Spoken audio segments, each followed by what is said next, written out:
After spending the last decade taking more low-key roles and lending her name in order to get projects some traction, Kirsten Stewart is now moving into a place where she is balancing the larger studio productions with more indie and art house fare. So it didn't come as a surprise that it was announced that she would be starring in a couple of action movies.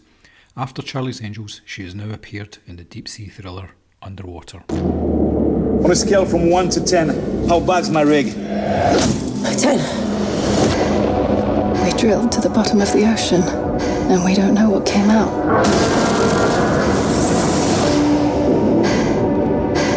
Gotta get to the station. How will we even get there? We walk. We're just gonna walk with insufficient oxygen across the bottom of the ocean. We don't know what's out there.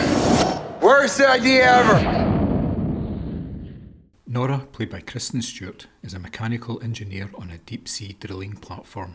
Disaster strikes in the form of an apparent earthquake, resulting in the facility becoming compromised. Barely making it to the relative safety of the core of the facility with a colleague, she's faced with the problem of trying to find a way off the construct in such a way that will keep her alive. Along the way, she meets some fellow survivors, and together they hatch a plan to get the only available life pods. It is only then they start to get a feeling for just how the crippling incident occurred and what the dangers they face outside of the water, pressure, and the seemingly lifeless dark.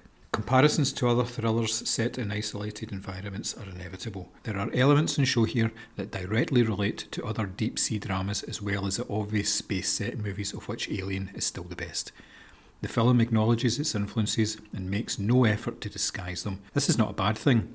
Rather than trying to mark itself out in some quirky way, it means that the story can just do what it needs to do in order to be a spectacle and not worry about comparisons. It's not concerned with it. With a run time of 90 minutes, the film does not hang about. The opening title sequence is used to great effect. Over the stirring theme, we are presented with a background information dump. This gives us the basics of why the drilling operation is there, where they are, and the fact that the company running the operation is obviously secretive and in some undisclosed way a bit sinister. With this out of the way, before a single face is on screen, the film has no need to do anything else apart from concentrate on the survival story. And concentrate it does. After only 2 minutes of calm, where we are introduced to Nora as she readies herself for work, all hell breaks loose. With explosions, fire and confusion, the film kicks into high gear. Using neon and pulsing lights along with smoke and visuals that follow the flight from danger, we get a real sense of the environment and just how serious the situation for all concerned. The film never really lets up from there. It is one situation after another, with little time for you to reset. The enclosed locations give a real sense of tension to the story. The sets are dark and fairly constricted. There is a grimy look to the rooms and the atmosphere is humid, with the survivors always covered in a layer of sweat. The cinematography adds to the constriction with a lot of close-up shots. This adds to the foreboding sense of the enclosed areas. The fact that it covers some of the deficiencies in the budget is an added bonus. This is not a large production. It makes excellent use of the setups, and it is imaginative in the way it opens out the story. Kirsten Stewart has already proved she can carry a film, a statement that now can be extended to action movies. She is the focus of the film and is front and centre for the vast majority of the runtime.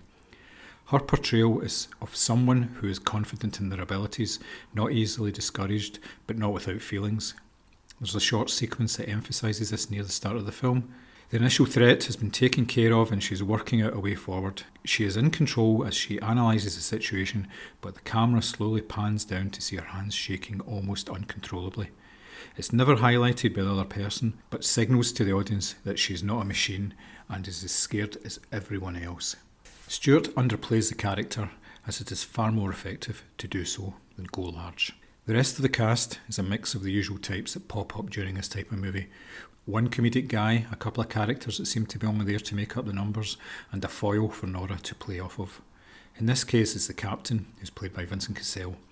With his own reasons to be on the drilling rig, he is the prime candidate for certain plot points. To its credit, the film underplays these for the most part.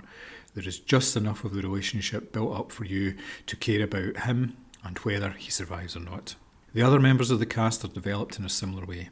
Despite looking like cannon fodder at the outset, they all get enough of a part to ensure they are essential to the film and not merely filler.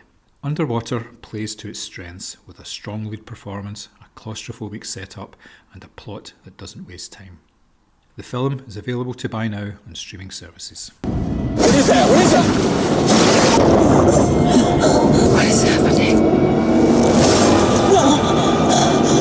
There's something following us.